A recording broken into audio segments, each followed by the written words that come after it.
Alright, so what's up everybody? This is a Hurley-centric episode entitled Everybody Loves Hurley. It's the 12th episode this season.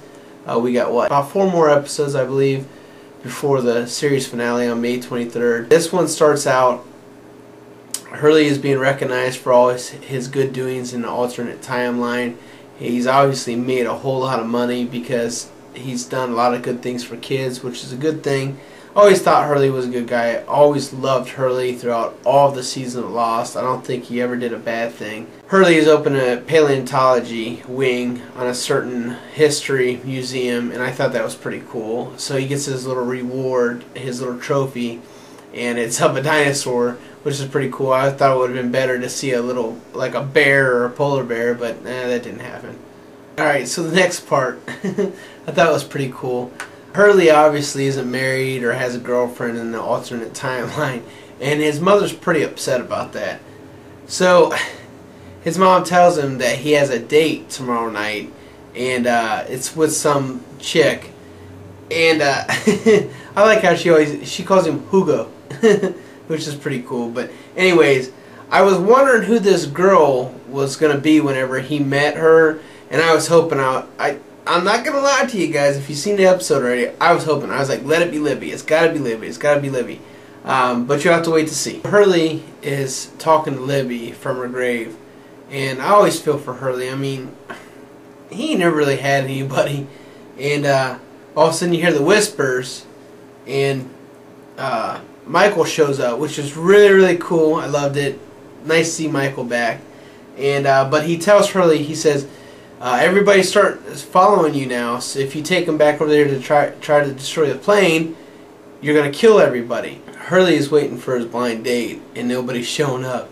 And he orders some extra chips because obviously he's been there for probably, 30 minutes or so. And all of a sudden he's trying to look through the menu. I guess he's deciding on what he wants for dinner. And all of a sudden, guess who shows up? Libby. I thought this was really cool, and she sits down, and she says, "You don't remember me," and he's like, "Should I?" A guy from the Santa Rosa Mental Institute shows up, and he's trying to take her away, and she's like, "No, we're old friends." Lana's talking about how she's been training her whole life for this, and Hurley's like, I don't think this is a good idea. If we blow up the plane, then we'll be stuck with that angry thing on the island, which was a good idea because I never thought about that. If they blow up the plane, then Flock's going to be really, really angry and he's going to want to kill everybody.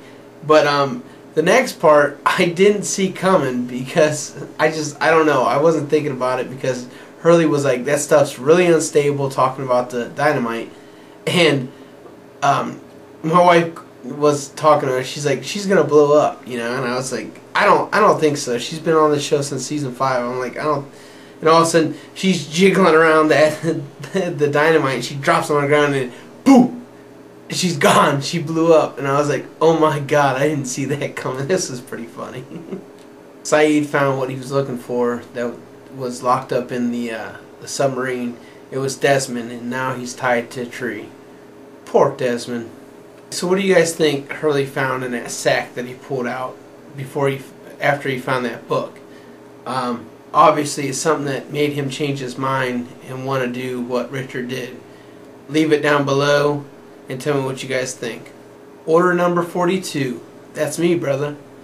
Anyways, at this part, Desmond is trying to convince Hurley to go back to Libby because he knows something that he doesn't know, of course, that he should be with Libby, and Libby and him have been together before. My favorite part, though, was when Hurley's like, yeah, everything went great until I found out she was crazy. And then Desmond was like, well, every woman's a little bit crazy. Sorry, Samantha. It is true. Desmond doesn't know yet that John Locke is Flock. And the next part, they're walking to the Black Rock, and all of a sudden Hurley's like, run, run, run. Everybody's standing there, all of a sudden, boom, the Black Rock blows up. Hurley says, dead people are more reliable than live people. I liked how Hurley got in on this because he come into the guy that runs the mental institute and says, what's it take to get in to see somebody? He says family member, and then he's like, or a generous contribution, and he writes a check for $100,000. Like, you could pretty much do anything if you wrote a check like that. This part is kind of gives me goosebumps because you got Desmond and Flock walking through the jungle talking to each other, and all of a sudden Flock is standing there talking to Desmond, and he kind of looks and he's like, and Desmond's turning around, he sees him too, but this time he's not blonde though, he's dark haired and he's older. So who is it? Is it Charlie, Desmond's son? Is it Aaron, Claire's son?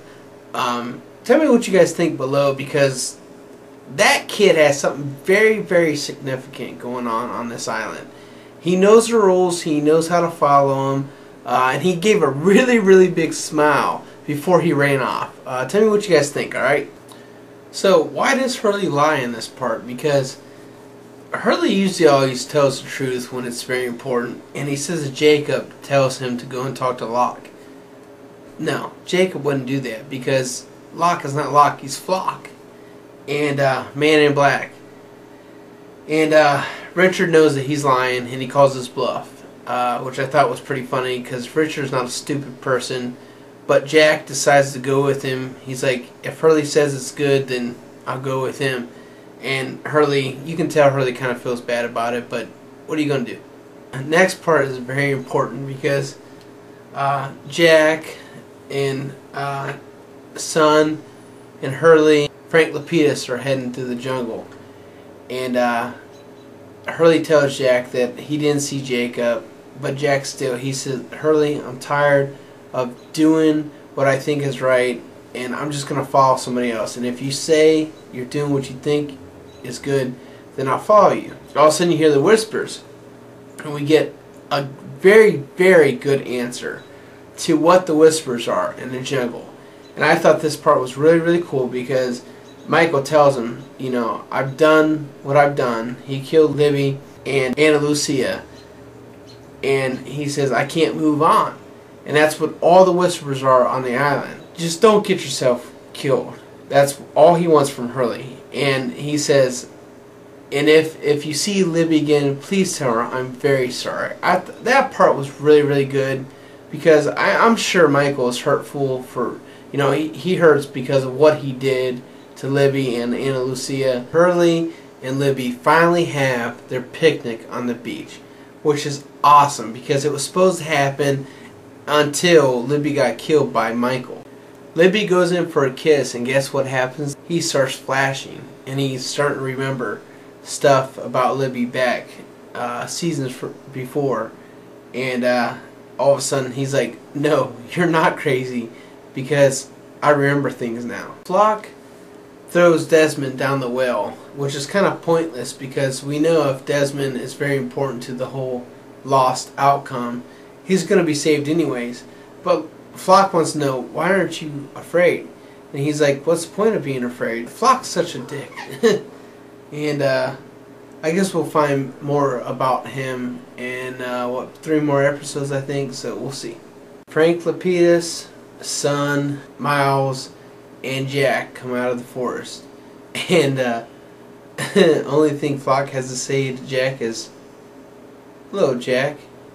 And Jack's like, what? Desmond is parked outside of school, and Ben comes up and asks him what's he doing out here. Desmond says, oh no, he's just he has a son, and he's moved into the neighborhood, so he's obviously looking for a good school. But then all of a sudden you see Locke with in his wheelchair, and he's wheeling out, and all of a sudden it's like Desmond's like, and he takes off. I was like, oh no, he ran Locke over. I was like, WTF.